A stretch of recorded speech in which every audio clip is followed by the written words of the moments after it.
Hello అండి, అందరూ ఎలా ఉన్నారు? బాగున్నారా? నేనైతే చాలా బాగున్నాను. మీరు కూడా బాగుండాలని మనస్ఫూర్తిగా అయితే కోరుకుంటున్నాను. హాయ్ అందరికీ. ఈరోజైతే సండే కదండి. సండే అయితే తెల్లవారైతే బజార్కి వెళ్ళేసి వచ్చి చేపలు తెచ్చైతే వంట చేశాను. వంట చేసి అయితే తిన్నాను. తినేసి పడుకొని లేసి 3:30 అవుతుంది అంతే. మామయ్య వచ్చారు.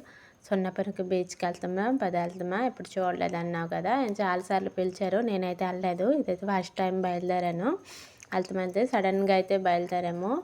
ముందులో సడన్గా బయలుదేరాము. అయితే ఒక 15 మినిట్స్లోనైతే మేము బయలుదేరిపోయి అయితే వెళ్తున్నాము. మామయ్య బైక్ మీద 4 మంది, మా పక్కింటి అమ్మాయి, నేను, మామయ్య, మరి మా పాప అయితే వెళ్తున్నాము.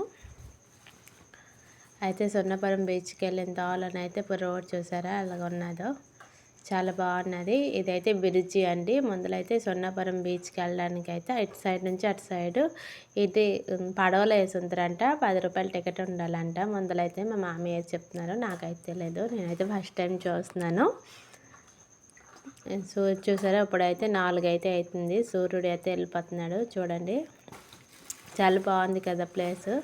ఎంట్రీ అయితే ఇచ్చామండి. దొట్టింది ఇదేనండి సొన్నపురం బీచ్ గేట్లోనికి అయితే ఎంట్రీ ఇచ్చాము. అక్కడికైతే టికెట్ల కోసం అని అయితే ఆపాడు. 20 రూపీస్ తీసుకున్నాడు టికెట్. అంతే, బైక్ ఉంచడానికి 20 రూపీస్ తీసుకున్నాడు.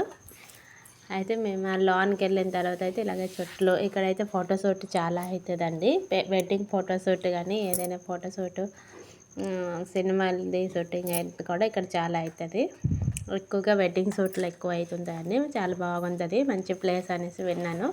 కానీ నేను దగ్గరే వండుకొని ఎప్పుడూ వెళ్ళలేదు. ఇదైతే ఫస్ట్ టైం అయితే నేను వెళ్తున్నాను.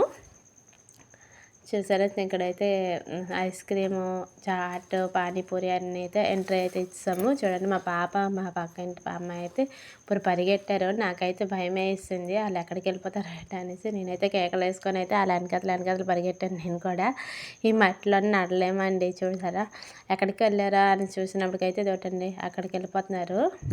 అక్కడైతే తిరుగుతుంది. అక్కడైతే గొర్రెల బండి అయితే ఎక్కిపోయి అయితే ఇక్కడికి సముద్రం దగ్గరికి అయితే వచ్చాము. సరే, సముద్రం దగ్గరికి అయితే వచ్చేసాము. బీచ్ చాలా బాగుంది కదండి. ఇదే సొన్నపురం బీచ్ అండి, ఒడిశాలో సొన్నపురం బీచ్ చాలా బాగుంది. ఇక్కడైతే మా పాప అయితే ఆడుకొని పూరా మస్తీ చేసింది. మా పక్కింటి అమ్మాయి, నేను, మా పాప ముగ్గురం అయితే పూరా మస్తీ చేసామండి. అయితే గుర్రాల బండి ఎక్కినాక అయితే చాలా హ్యాపీ అయిపోయింది మా పాప. ఆ పక్కింటి అమ్మాయి అయితే, మా మోనిక అయితే చాలా హ్యాపీ అయిపోయింది. చూసారా, గుర్రాల బండి అయితే తను నడుస్తుంటే అది అంతే నేనే నిజంగా గుర్రం ఎక్కడ కూర్చున్నట్టు అంతే హ్యాపీగా ఉన్నది. చూసారా, మా పాప అయితే చాలా ఆడిందండి. నాకైతే భయం వేసింది. లహరి అయితే జోరుగా వస్తుంది కదా, అలాగే మొన్న పూరిలోనే అలాగే అయిందండి. తనైతే చెప్పులేదు. మేమైతే అన్ని ఆట ఆడేసి అంత ఆడుకొని చేసుకొని వచ్చేసి చెప్పులు వేసుకుంటామైతే తనైతే పూర పరిగెట్టింది సముద్రం దగ్గరికి. నేను పిలుస్తే కూడా పలికింది కాదు. అయితే ఈరోజు నాకు భయం వేసింది, చాలా భయం వేసింది. మా మామయ్యకి అయితే చెప్పాను చేపట్టుకో అనేసి. మేమైతే వెళ్ళిపోతున్నాము. బాయ్.